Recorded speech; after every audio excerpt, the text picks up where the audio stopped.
তো বন্ধুরা, আজকে আমি আপনাদের দেখাতে চলেছি চা বাগান।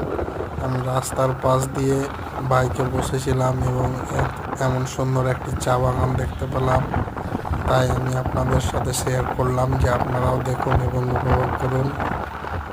চা বাগানে দুপাশে চা বাগান এবং আমরা মাঝের রাস্তা দিয়ে যেতেছিলাম।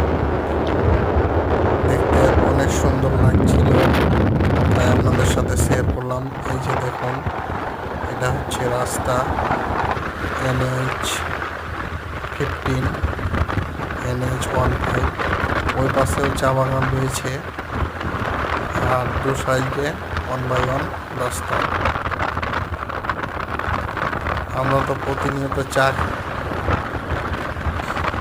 প্রতিনিয়ত চা খেয়ে থাকি বা পান করে থাকি, চা পান করে থাকি, কিন্তু অনেকে হয়তো চা বাগান দেখেননি, তাই দেখে নিন তারা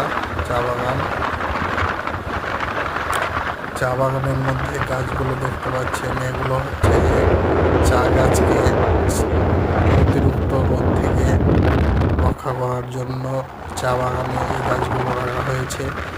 এই গাছগুলো তো বিশেষ করে লাগার কারণ হচ্ছে এগুলো পাতা প্রায় 12-6 মাসই থাকে গাছগুলোতে, তার জন্য ছায়া প্রদান করে। এবং রাস্তার পাশে এগুলো দেখতে পাচ্ছেন কিছু রয়েছিল। তো যা হোক, ভিডিওটি আর লম্বা করলাম না, এখান থেকে দিলাম। আপনারা যদি চা বাগানের মধ্যে ডিটেলস ভিডিও দেখতে চান, তাহলে আপনারা কমেন্টে বলুন, আমি চা বাগানে গিয়ে আপনাদেরকে ডিটেলস সহকারে